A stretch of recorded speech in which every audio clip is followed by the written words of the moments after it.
Hey guys, and welcome back to another Will It Run episode on Trains with Shane. It's not an Intermountain this time. It's a Bachmann. I know. Again, I had another weak moment. I wasn't really looking for one of these, and then it was in the suggested listings on eBay, and I looked at it and I set a bid price and I won it. Paid too much for it. Well, I say it's too much. Apparently it's worth what other people were willing to bid for it as well. So what do we have? DDA40X, sometimes referred to as DD40AX, or potato. I'm sure one is correct and one is not. Anyway, for those of you who aren't familiar with what this was, Union Pacific has always had kind of a fascination with large power units. Okay, going all the way back to the steam era. Look at the Alco Challenger, the 4664 or 2662. Those were huge, and then as if they couldn't get any bigger, Union Pacific had Alco build the big boy that we're all familiar with, the 4884 gigantic freight locomotive, which was designed to haul massive trains of freight, largely coal, from what I understand, over Sherman Hill. And we take this into the diesel era.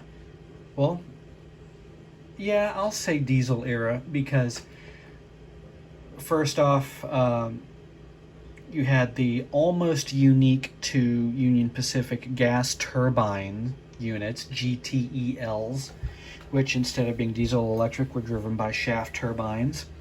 Very cool, very high horsepower, pretty impractical in purpose, and they didn't last incredibly long in freight or passenger service, and they were very, very, very loud. But again, another example of a very uniquely powerful and some would say over the top option. Well, in the 1960s, or maybe early 1970s, someone will jump in there and correct me. Union Pacific said, hey, instead of using all these A and B units or all these lash ups of multiple locomotives, let's see what happens if you basically take a GP40 or a GP30 and glue two of them together. And what you end up with was first the DD35, and then the DD40 is what you see here. And DD comes from the truck arrangement, D meaning four, I could probably show you guys, 4 axles. All axles were driven, so each one had a traction motor. And this unit has 2 prime movers in it. I believe that these are 12-cylinder 645s that are turbocharged. I don't think these are the 16-cylinder 645s that you'd find in an SD40-2, but they might be. I can't remember. I didn't look up any stuff as far as stats before I decided to do this video. I'm just going off of memory. Basically, it's 2 GP40s or GP30s with the same amount of traction motors that you would have if you had 2 GP40s in one, like, over the top, awesomely cool, long, kind of impractical thing. The DD35 had a standard cab, and as you can see, this has a wide cab. I think that was new for Union Pacific back then as well. I remember the SDP40 passenger locomotive that EMD was building for Amtrak had a nose like this, but I'm not sure if anything like that had been used on a freight locomotive up until that point. Of course, we know that later on some SDP40s were sold to Santa Fe and used in freight service, but that's not what we're talking about today. Let's pick this monster up and take a look. Well, I guess before we do that, there are none of these on mainline service anymore. There are several preserved as museum pieces. Union Pacific used to run this one of these behind the 844 to provide additional braking and air pressure for air brake cars and stuff like that. I don't know if this had a head-end power generator or a steam generator in it or anything, but that's neither here nor there. They don't use the DD40 anymore in that regard. I think that was the last one in any kind of service, though. There are several that are preserved. The first one of these, Unit 6900, is on static display. There is, and I don't remember where, it's up north somewhere. There is one of these in the Frisco Railroad Museum in Frisco, Texas. I haven't seen it yet. That trip is something that's on my plate to do, especially because it's only about 40 miles from here. So let's get her up in our teeth and see what we've got.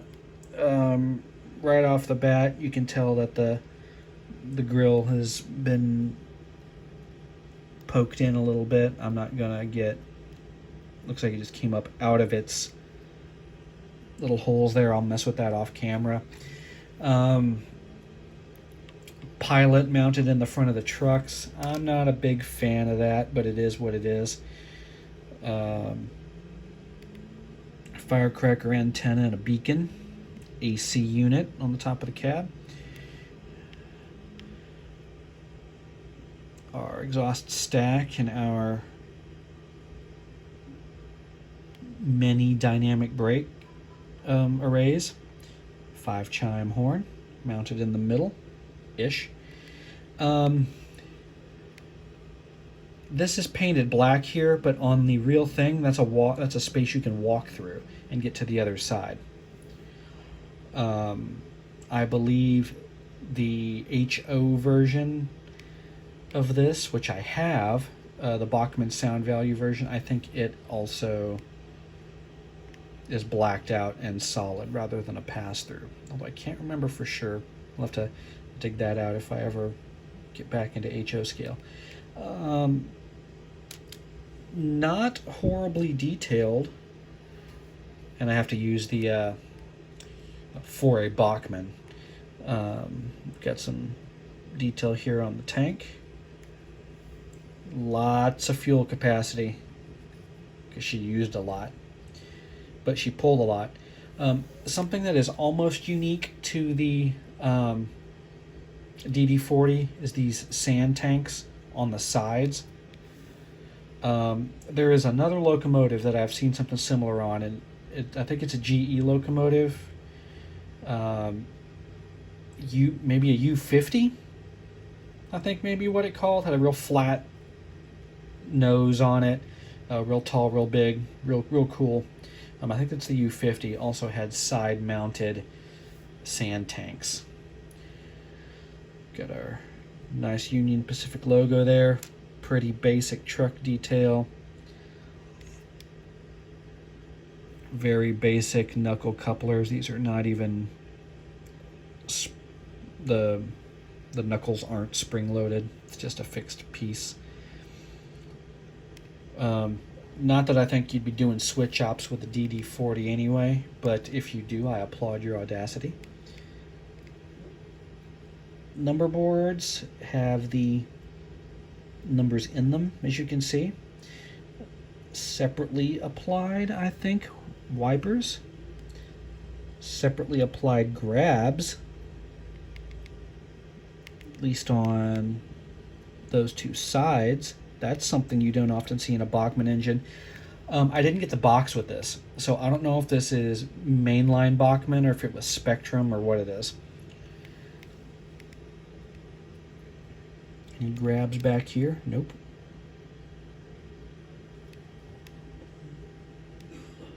UP. Sorry for the shaky hands, guys. And our road number 6932. I have seen guys take these pilots, cut them off, and mount them to the frame, as would be prototypical. But I'm not going that far. This unit does have DCC on board.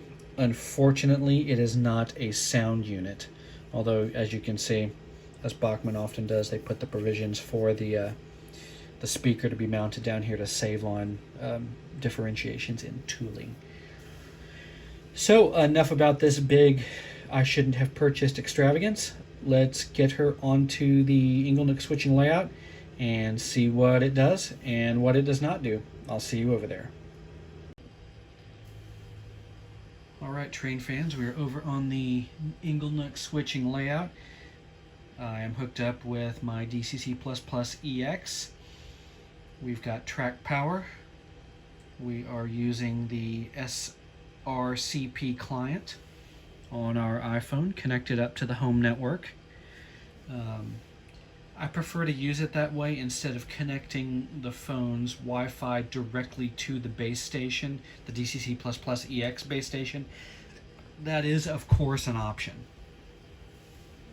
I just rather have it on my Wi-Fi. So in case I just need to use data services or something. Anyway, we've got our generic DCC address number 3 selected. Track power is on. Let's see what F0 does here. That's neat. Looks like we've got a flashing beacon. We have our headlights and our number boards lit.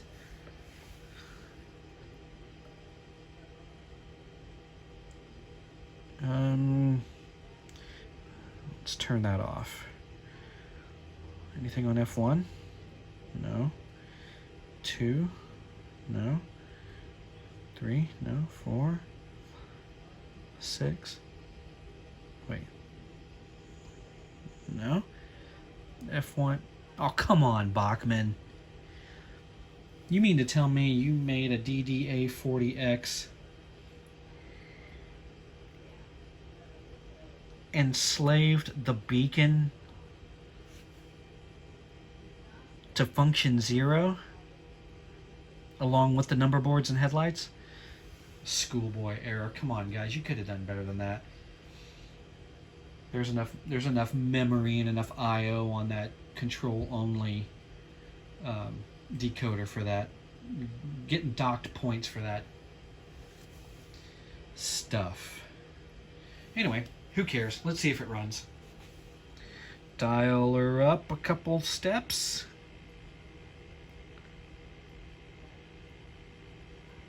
Couple more steps. There she goes. Let's see if we can dial her down now that we've overcome the inertia.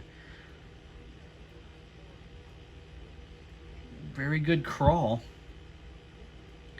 Better have good pickup. There's 8 axles on the track, all picking up power and all driven. Let's work her out a little bit more. Throttle up.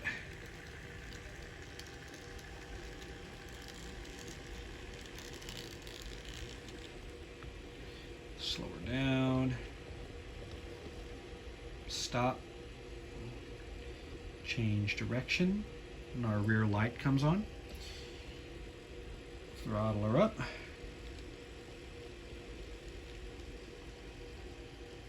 More.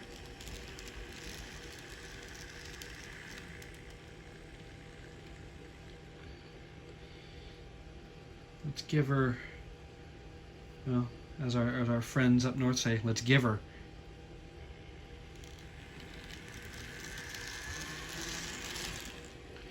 She moves out pretty quick. She do it in reverse.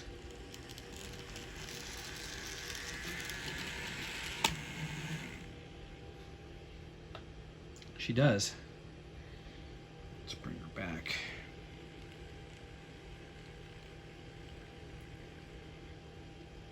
I may or may not have just ran her into the end of line device down there. Okie dokie. So, will it run? Yes, it will. Still disappointed in that beacon situation. I'd like to be able to toggle that off and on separately. But otherwise, these things seem to be in demand for some weird reason.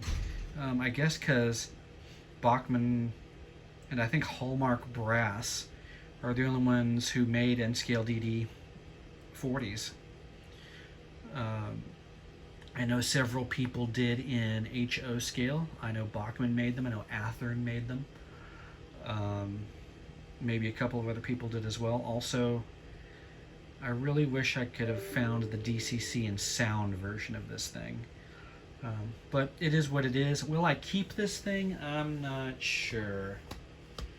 I don't really model Union Pacific. I don't dislike Union Pacific. It's just I've got other focuses, at least for right now. This thing probably wouldn't... I mean, given the way that the trucks are made, I'll bet it would handle tighter curves than you think it would. I don't think it would handle the 7-inch radius curves on the disgusting layout test track, but we might try some 9 3/4 inch radius curves or something like that later on and see what happens. Yeah, I paid too much money for this, or did I? I don't know. I haven't figured that out yet. I'm into this thing for like $170, so maybe that's too much. But honestly, for any unit with DCC control on board, you're gonna spend what? I mean, what are things going for retail? I hardly ever buy stuff brand new. I think I paid about $175 for my Bachmann N-scale GP40, but that had sound on board. Now if you go with a good manufacturer like Intermountain, those are $144 for DC only, but you get a lot better model. So I don't know, guys, I'm rambling again and I apologize. So she runs. Thankfully, I want to thank all of you guys for joining me again on another Will It Run episode with Trains with Shane. I'm glad to be able to have the time and the resources to get a couple more of these videos out for you, as you guys have noticed over the last few weeks. I'll probably be selling some stuff because the shelves are getting full of stuff that I'm not going to use. So find me on the N-scale model trains forums, not N-scale model railroading, because their admin's a doorknob. And I will catch you guys on the next one. Until then, stay safe.